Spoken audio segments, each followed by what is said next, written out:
பணாதிபதிகள் அந்த கண்ணாங்கோடு பாண்டுவுக்கும் முந்திவத்ரா தேவிக்கும் 5 பேர் பிறந்தார்கள். அந்த 5 பேர்கள் இதோ பார்த்தார்கள். உண்மையுள்ள விஷம் குடிக்கின்ற பூர்வசி படிக்கின்ற பாம்பு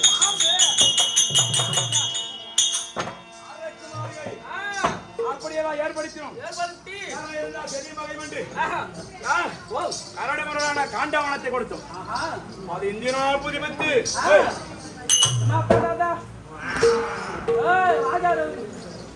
அது இந்தியா புதுப்பித்து இந்திரபிரசம் என்று வாழ்ந்து வந்தார்கள். நேற்று நாள் தினத்திலே யாருமே செய்யணும் ராஜசேவாத்தை செய்தார்கள். அது யார் செய்யணும்? யார் செய்யணும்?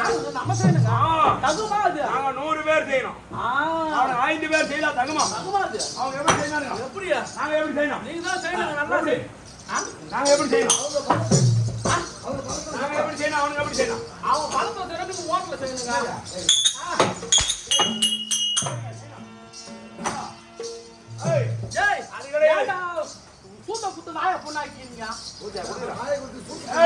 அதை விடு. அதற்குள்ளே ராஜசேகத்தை செய்த சென்றாரே அண்ணன் துரியோதன அண்ணன் துரியோதன மண்டல் இல்ல பைத்தியம் லூசு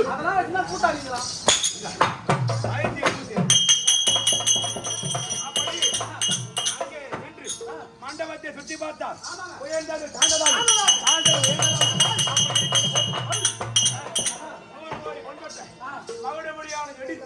எங்க அண்ணன் கீழே விழுந்தார். அப்படி மவளி என்று சொல்லக்கூடிய முடியிலே பதித்திருந்த நவரத்ன கற்கள் அப்படி சொல்லக்கூடிய அனைத்து முத்துகளும் கீழே சிதறியது. ஒவ்வொன்றா எடுக்கின்ற பொழுது அடே பொறிக்கு துரியோதனா அப்படி என்று கழிக்கின்றோம்.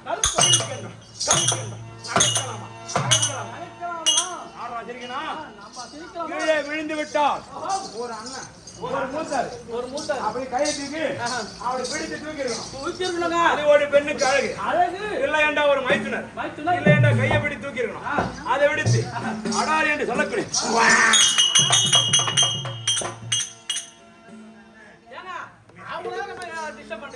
பொம்பளை சிரித்தா போச்சு. புகையிலை குடிச்சா போச்சு. அது ஏன் ஒரு ஆண்மகனை பார்த்து சிரிக்கலாமா? அப்படி நீ ஒரு முறையில மூத்தார் மச்சனன் கை தூக்கி பிடித்து தூக்கி இருந்தா அதுல தகும். அதை விடுத்து கை தட்டி நகைக்கலாம். ஒரு பொம்பளை பார்த்தா எங்க அண்ணன் இன்னைக்கு சிரிச்ச சிரிப்பை நாளைக்கு நெருப்பா மாத்திரம் அப்படி என்று துரியோதன சபதம் விட்டார். அதன் பிரகாரம் அங்கிருந்து வந்து அதாவது எங்களுடைய மகன் அந்த சத்ருகுமாரனுக்கு திருமணம் என்று தெரிவித்து அதன் பிரகாரம் அங்கான முறையிலே துச்சாதனன் நான் கர்ணன் தகுனி எங்க அண்ணன் துரியோதனன் 4 பேருமாத்தானே தூர ஆலோசனை மண்டபம் ஏற்படுத்தி மண்டபத்தின் ஆலோசனை கேட்டு அதன் பிரகாரம் சிற்ப சாத்திரை அழைத்து வந்து நான் விடுத்தேன். அது வரைக்கும் எனக்கு நடந்தது தெரியும். அதற்கு பிரகாரம் அது என்ன நடந்தது ஏது நடந்தது அது என்று எனக்கு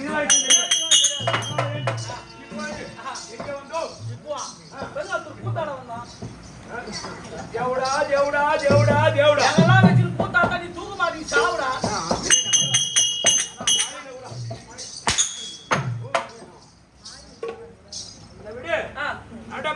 நடப்பது அம்மனா வந்தக்கூடிய அதாவது தேவி ஸ்ரீ கருமாரியம்மன் என்று சொல்லக்கூடிய ஏக ஜனனி அம்மனாக வழங்கக்கூடியதற்கு 53ஆம் ஆண்டு அங்காளமல அக்னி வசதியா அப்படியான நடத்தவன் அப்படி என்று ஆரியர் அம்மனாக இருக்கக்கூடிய முனுசாமி நாயகர் அவருடைய புதனாக வழங்கக்கூடிய நாயகர் என்று சொல்லக்கூடிய ஐயாவர்கள் தற்போது அங்காள முறையிலே விடாமல் படிக்கு இந்த அலாபாத கேளிக்கை நடத்தவன் என்ன இன்னல் ஏற்பட்டாலும் என்ன துன்பம் ஏற்பட்டாலும் என்ன இடர்பாடு ஏற்பட்டாலும் குடும்பத்தின் கண்ணில் என்ன ஒரு இன்னல் ஏற்பட்டால் விடாமல் படிக்கு அந்த அம்மனுக்கு அங்காள முறையிலே திருகாலத்தை செய்து முடிக்க வேண்டும் அப்படி என்று ஒரே லட்சிய எண்ணம் ஆமாண்டா. அந்த எண்ணத்தை கொண்டு இந்த அம்மை வரவழைத்து அங்காள முறையிலே வீர விருது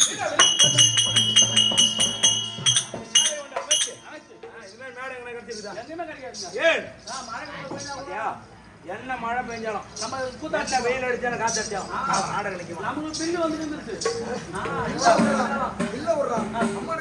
அப்படியே அம்மனுக்கு இந்த தாள மேல சத்தம் இந்த 18 நாள் கேட்டுக்கணும். அப்படிப்பட்ட மகாபாரத கேளிக்கையா நடத்தவன் அப்படி என்று அழகான முறையில் அவருடைய குடும்பத்தார்கள் என்ன அம்மனுக்கு நல்லாக தொண்டு வேலை செய்து அப்படி அம்மனுக்கு அழகான பூஜை புனஸ்காரம் செய்து வழிபட்டு வருகின்றனர்.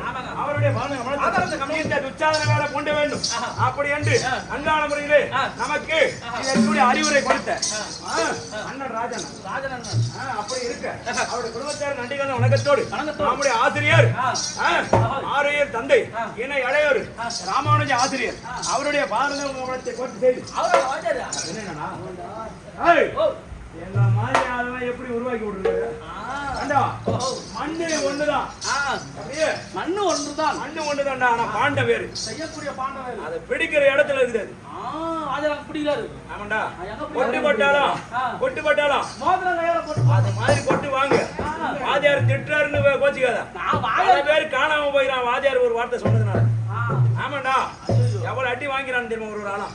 அப்படி இருக்க அதெல்லாம் அதாவது இந்த கலையில அனுபவித்து அங்கான முறையில தேர்ச்சி பெற்றவர்களுடைய கரத்தினால் நம்ம கொட்டுப்பட வேண்டும். இருந்தாலும் கொட்டு கொட்டா அவன்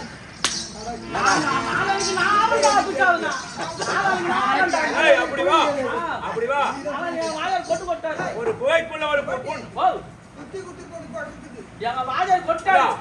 ஒரு மனிதனா பிறந்துட்டா குகைக்குள்ள கூண்டுக்குள்ள வெளியே வரணும். அப்படி இருந்தாலும் வீர தீரம்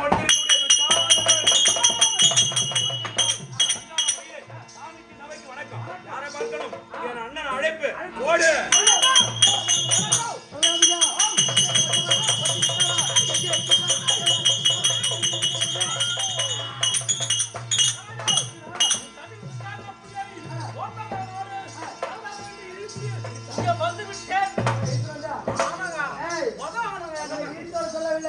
அழைத்து வர விட்டா எங்க இருக்கின்றார்?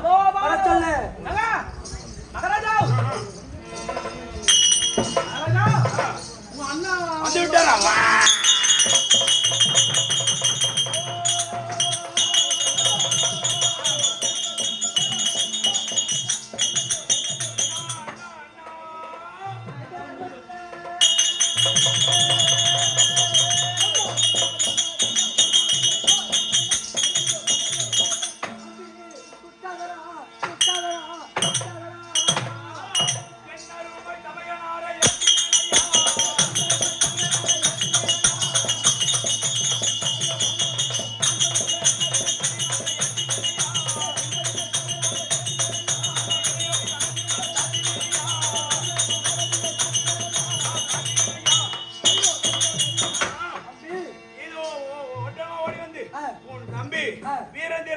வெறுப்புலிக்கு சமபடுத்திய உச்சாதன வணக்கம். என் பாதத்துல பிறந்தாரு நீ எப்படி வாழ வேண்டும்?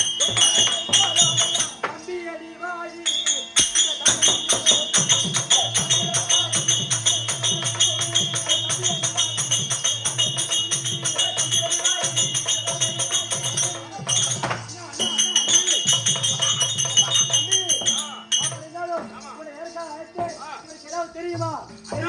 மண்டபம் ஏற்படுத்தி அழைத்து வந்து விட்டு வரைக்கும் எனக்கு தெரியும். அதன் பிறகு என்ன நடந்தது, ஏது நடந்தது தெரியாது. மாமாவின் வார்த்தை கேட்டு ஒரு மண்டபம் உருவாக்கினோம். மண்டபம் ஒன்று ஒன்று செய்து மண்டபம் உருவாக்கி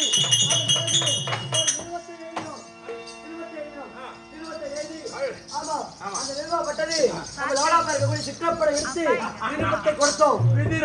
ஆமா பரவாயில்ல. நம்ம வீட்டு சோறு நம்ம வீட்டு உப்பு நம்ம சொல்லக்கூடிய வேலையை செய்வோம். அவனை விடுத்து அந்த நிறுவனத்தை கொடுத்து செல்வேன். கொடுத்த பிறகு அந்த படாதி வந்தங்க மண்டபத்தை சுற்றி பார்த்தார்கள். பார்த்த பிறகு என்ன தெரியுமா? நம்ம மாமா இருக்கிறாரு நிமாமன். ஆமா அவர் என்ன தெரிவித்தார்? மண்டபத்தை சுற்றி பார்த்தல்லவா சாப்பாடு ரெடியாக சாப்பாடு தயார் செய்ய வேண்டும். ஆமா அப்படி வேண்டி சிறிது அமர்ந்திருங்கள் என்று தெரிவித்தார். தெரிவித்த பிரகாரம் அந்த தர்ம ஊற்ற ஆமா அவர் என்ன தெரிவித்தார் என்றால், மாமா சாப்பாடு தயாராகவில்லை, அதனால வேண்டி அதாக சும்மா விளையாட்டாக ஒரு பாத்தியார் ஒரு பாதியார் சொல்றான். நாம சாப்பாடு ஆகிறதுக்குள்ள ஒரு பாதிய விளையாட்டு ஆடுவாங்க. அருமை சொல்லும் போது எப்படி இருந்தது? நான் சொன்னேன் அண்ணா தருமா ஆட வேண்டாம் அமர்ந்திருங்க. எங்க அண்ணன் மனசே மனசு எங்க அண்ணன் வேணாம்னு சொல்றாரு. அந்த பூனை மூஞ்சி தர்மரு மகட ஆடலாம்னு சொல்றான். சொன்னேன் அவன் கேட்க மாட்டான் தம்பி. பிறகு அதை கேட்காமல் அவன் என்ன செய்ய தெரியுமா? முதலாட்டை ஆடி விட்டான். முதலாட்டமான தர்மன் ஆடினான். ஆமாம் ஆடிய பிறகு அந்த முதல் விளையாட்டிலே யாருக்கு ஜெயம் என்றால் நமக்கே ஜெயம்.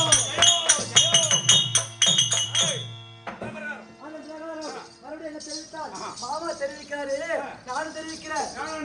ஆமா முதலாட்ட ஆடிட்டேன், ரெண்டாவது ஆடு வேணாம் போயிடு அப்படின்னு சொல்றானு. ஆமா நல்ல மனசு. அதுதான் தருவோம் என்ன சொல்றான்? ஆமா மாமா சாப்பாடு ஒன்றும் தயாராகல, ரெண்டாவது ஆடலாமா அடிச்சாங்க. சாப்பாட்டுக்கு வந்தவனுங்க அப்படி வேணான்னு சொல்றேன். ரெண்டாவது ஆடினார்கள். ஆடிய பிறகு மறுபடியும் நமக்கே ஜெயம்.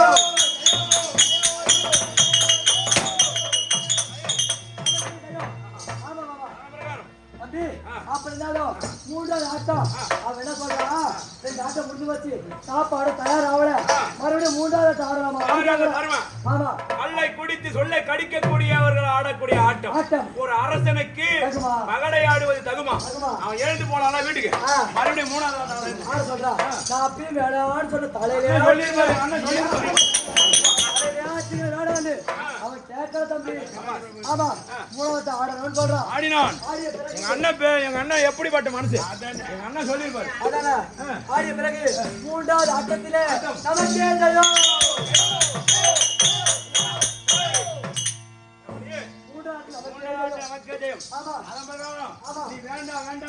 மறுபடியும் சொல்லிருப்பேன், தண்ணியா தான் 3 முறை பகை, ஆமா நெருப்பா இருந்தாலும் 3 முறை பகை.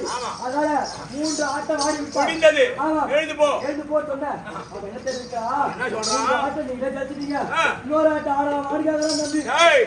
அவனுக்கு கெடுதி வந்து விட்டது. அதானே அப்படி வேணான்னு சொல்றேன்.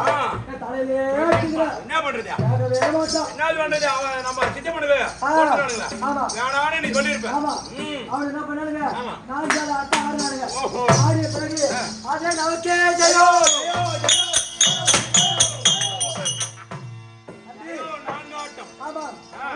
வெற்றி பெற்று விட்டோம். மறுபடியும் என்ன செய்தா தெரியுமா? சாப்பாடு அத்தான் கேட்டோம், இன்னும் தயாராகல சொன்னேன். அதுக்கு என்ன சொன்னா? சாப்பாடு தயாராகல, 4 ஆட்டம் முடிஞ்சு விட்டது, 5வது ஆட்டம் ஆடலாமா? 5வது ஆட்டம். ஆமா யார் ஆடுவா? யாரு ஆடுவா? ஒரு அரசனுக்கு தகுமா? கேக்குறோம். மறுபடியும் நான் சொன்னேன், 5வது முறையே சொன்னேன், வேணாண்டா அண்ணா தப்புடா ஆடார ஆடி எவ்வளவோ சொன்னேன், கேட்கவில்லை. மறுபடியும் ஆடுறான் தம்பி. யாரை வைத்து ஆடுகின்றான்? அதற்கு மேல அது இருக்குது. என்ன சொல்றான்?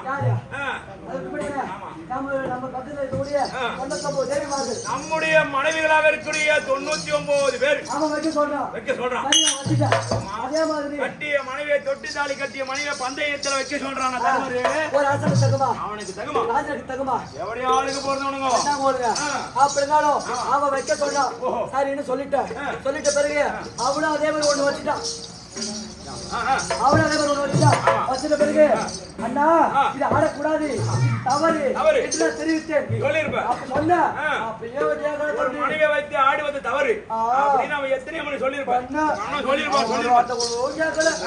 ஆமா கேட்டலாமா? கேட்கறதானா? அப்படி இருந்தாலும் 5வது ஆட்டம் நமக்கே ஜெயம். நமக்கே ஜெயம். தேவிமார்களை வைத்து ஆடிய பொழுது நமக்கே ஜெயம். அவர்கள் பக்கத்து யாரை வைத்தார்கள்? அந்த அம்மனை வைத்து பட்டு சிறுக்கி கோபுரை வைத்தார்கள்.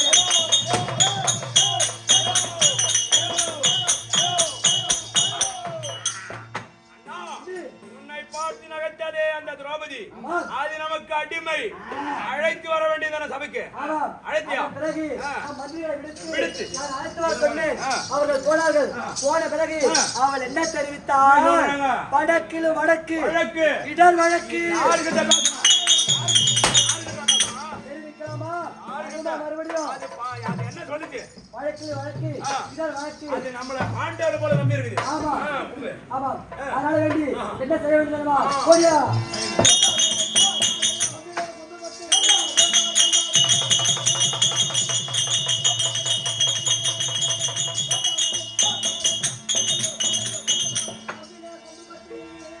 குதிரைக்கு வளர்த்தார் போல நம்பும் மாட்டார் போல் நம்மளையும் எதிர்கொண்டார்.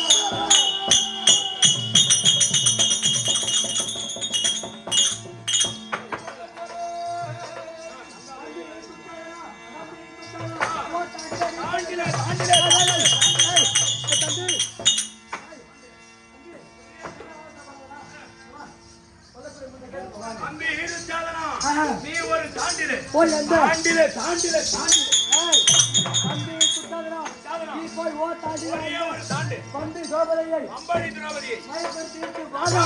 சபாஷ் சபாஷ். அம்பி அது எப்படி நினைக்கிறீங்க நம்மள? அம்பிலே கொம்புபட்டு குதிரைக்கு மாட்டார் போல குதிரைக்கு பல் முளைச்சார் போல. ஆமா.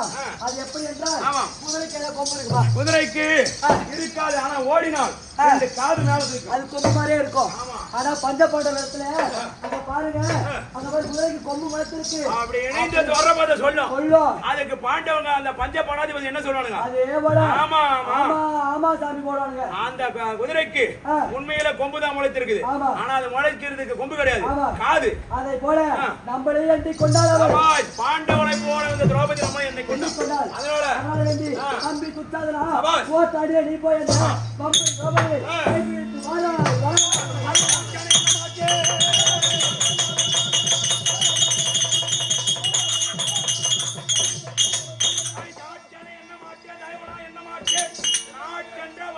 நான் இப்போ திட்டிக் கொண்டேன்.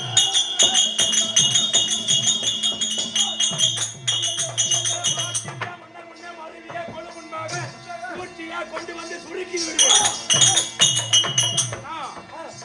என்ன மாட்டேன், தயவனா என்ன மாட்டேன். நான் சென்ற வைராக்கியம் நான் இப்போ திட்டிக் கொண்டேன். சென்ற மன்னர் முன்னே மறுவியே கொள்ளும் என்பாக சூழ்ச்சியாய் கொண்டு வந்து சுருக்கி விடுகின்றேன். போய் வா என்ன தம்பி என்ன நான் இப்ப என்ன வேலை இருக்கேன்? அதற்கு மேல அம்மனா இருக்கக்கூடிய வழியை இழுத்தோர சொல்லிருக்கிறேன். அண்ணா ஆமா நான் போறேன் உன்னுடைய விடையை பெற்று இந்த வீதி மார்க்கமா போகும்போது ஆமா 4 பேர் ஆடு மாடு மேய்க்கிற பசங்க வருவானுங்க.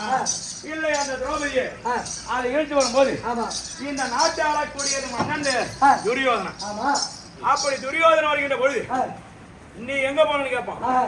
அப்படி அந்த ஆடு மாடு வைக்கிற 4 பசங்க அம்மனா இருக்கிற திரௌபதி அம்மனை அழைக்க போறோம்னு கேட்பான். இந்த நாடு உங்க அண்ணனுக்கு சொந்தமா இருக்குது, நீ நாட்டை ஆளுகின்றாய் அப்படின்னு கேட்பார்கள்.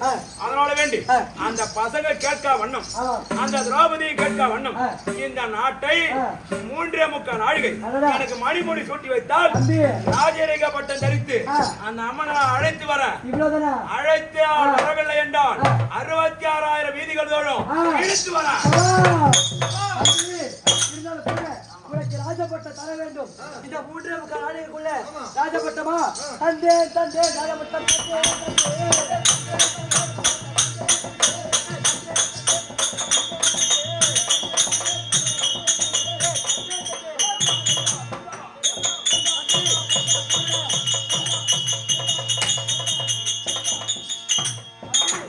இந்த 3.25 நாடு வரைக்கும் உனக்கு இந்த ராஜபட்டம் இருக்கும். நான் தெரிவித்த பிரகாரம் இருக்குவா.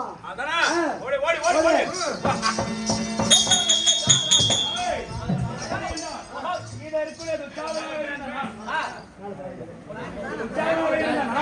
தற்போது இந்த அத்தியாபுரத்தை 3.25 நாழிகை அண்ணனாருக்குள்ளே துரியோதனம் ராஜரிக்கப்பட்ட கட்டி வைத்திருக்கிறார். இனி முதற்கொண்டு நான் ராஜதுச்சாதனம்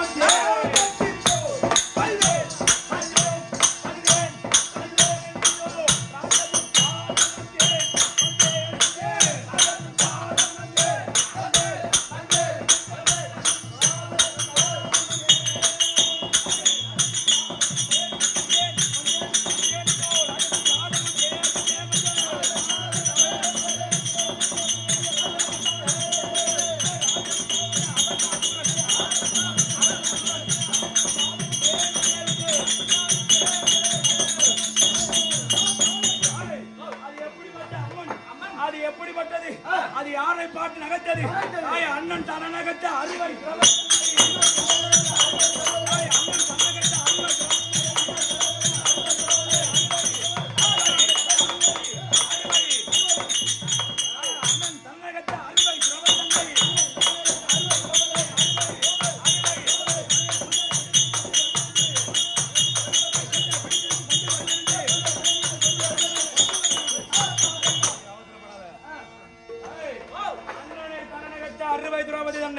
இன்னைக்கு கூந்தல பிடித்து நான் இழுக்கிறேன். இன்னைக்கு இழுக்கிறேன். யாரை பார்த்து நகைத்தது?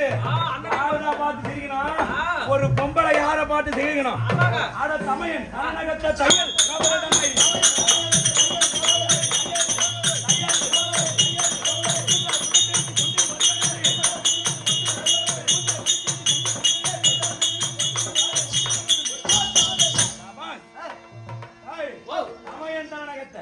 எங்க அண்ணன் அத்தினாபுரத்து வேந்தன் துரியோதனை பார்த்து சிரிக்கலாமா?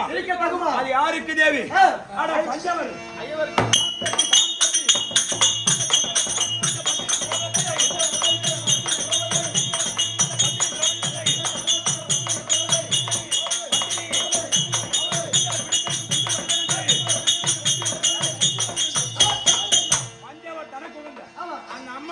தெய்வத்தை இந்த சாதனம் நான் இழுக்கிறேன். அது யாருக்கு மனைவி? அவருக்கு தமிழ்